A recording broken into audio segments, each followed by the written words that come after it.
இயேசுவின் ரத்தம் ஜெயம். Praise the lord my dear brothers and sisters. இந்த நாள்லயும் ஆவியானவர் உணர்த்தின ஒரு காரியம், எதில் விடுதலை வேண்டும்? ஆவியானவர் உணர்த்தின வசனம் சங்கீதங்களின் புஸ்தகம் அதிகாரம் 130 வசனம் 8. அவர் இஸ்ரவேலை அதன் சகல அக்கிரமங்களினின்றும் மீட்டுக் கொள்வார். And he shall redeem Israel from all his iniquities. Psalms chapter 130 verse 8. இந்த இடத்துல என்ன எழுதப்பட்டுள்ளது? சங்கீதக்காரன் என்ன சொல்றார் அப்படின்னா, கர்த்தர் என்ன பண்ணுவாராம், தன்னுடைய ஜனமாகிய இஸ்ரவேலை எல்லா விதமான அக்கிரமங்களிலிருந்தும் அவர்கள் செய்கிற பாவங்களிலிருந்து மீட்டு கொள்ளுவார் அப்படின்னு எழுதியிருக்காங்க.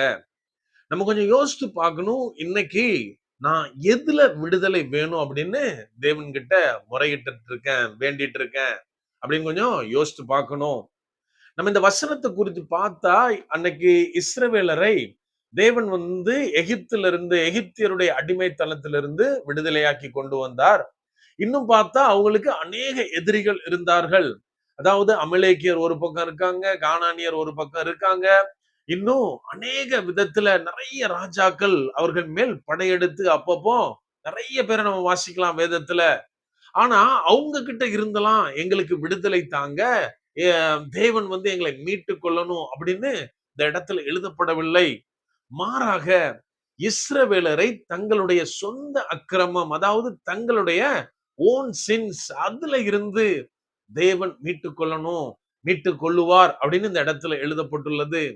இன்னைக்கு நம்ம அநேக நேரத்துல எதுக்காக ஜெபம் பண்ணுவோம் அப்படின்னா, ஆண்டவரே எனக்கு கடன் பிரச்சனையா இருக்கு, அதுல இருந்து ஒரு விடுதலை தாங்க.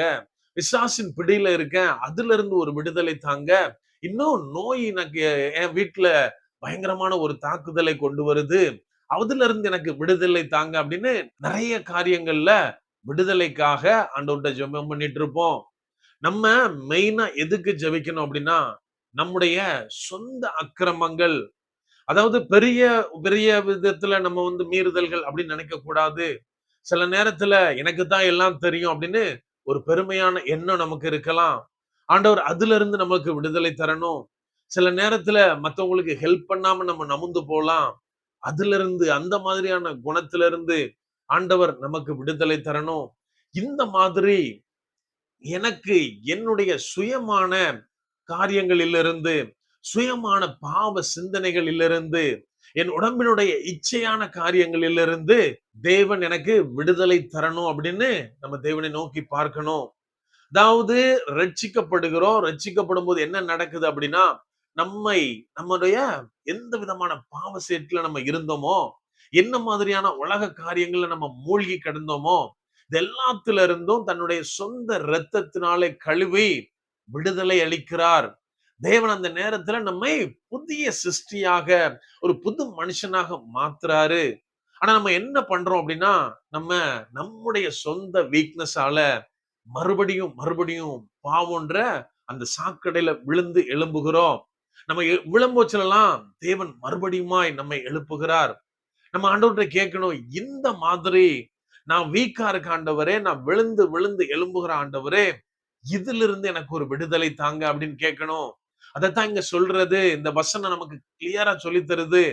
எனக்கு வேற எல்லா விடுதலை பார்க்கிலும் முதலாவது என்னுடைய சொந்த அக்கிரமம், என்னுடைய சொந்த மீறுதல்களிலிருந்து தேவன் என்னை மீட்டு கொள்ளணும், ஒரு பெரிய விடுதலையை தரணும் அப்படின்னு நம்ம தேவனிடத்தில் கேட்கணும். எப்போ நாம நம்முடைய காரியங்களில், நம்முடைய சொந்த காரியங்களில், மாம்சத்துடைய காரியங்களில் நம்ம முழு விடுதலையை பெர்மனண்டா பெற்றுக்கிறோமோ, அப்போது நம்ம எதுக்கெல்லாம் ஜெபம் பண்ணிட்டு இருக்கோமோ அந்த மற்ற எல்லா விடுதலையையும் தேவன் பார்த்து கொள்ளுவார். அப்படியே கண்களை மூடுவோமா? அன்பான ஆண்டவரே, இந்த நேரத்திலே அப்பா உம்மை நோக்கி பார்க்கிறோம். ஆவியானவர் நீர் எங்களோட இருக்கிறீர், அதற்காய் நன்றி செலுத்துகிறோம். அப்பா நீர் தந்த விடுதலைக்காய் நன்றி தகப்பனே. அநேக நேரம் அதை நாங்க இழந்து போனவர்களாய் காணப்படுகிறோம்ப்பா. அப்பா அந்த மாதிரியான அனுபவம் எங்களுக்கு வேண்டாம் தகப்பனே. எங்களுடைய சொந்த மாம்சம் எந்த நேரத்திலையும் வெளி வரக்கூடாதுப்பா. அப்பா மாம்சத்தை வெறுத்து ஒதுக்கி தகப்பனே உமது சித்தப்படி மாத்திரமே செய்ய ஆவியானவரே நீர் எங்களுக்கு கற்றுத்தாங்க. முற்றிலுமா இந்த நாள்ல இருந்து எங்களை தாழ்த்தி ஒப்பு கொடுக்கிறோம். எல்லாவற்றிலிருந்தும் மறுபடியுமா எங்களை புதிதாக ஜெனிப்பீங்க ஆண்டவரே. எங்களை மீட்டெடுத்துக் கொள்ளுங்க ஆண்டவரே. அந்த அழைப்பிலே, அந்த நீங்க தருகிற விடுதலையில நாங்க தொடர்ந்து நிற்க ஆவியானவர் நீர் எங்களுக்கு உதவி செய்யுங்க. முற்றிலுமா எங்களை தாழ்த்தி ஒப்புக் கொடுக்கிறோம். பலப்படுத்தி ஆசீர்வதிங்க. இப்ப இயேசுவின் மூலம் ஜெபிக்கிறோம். ஜெபம் கேளும் எங்கள் நல்ல பிதாவே. ஆமென். God plus.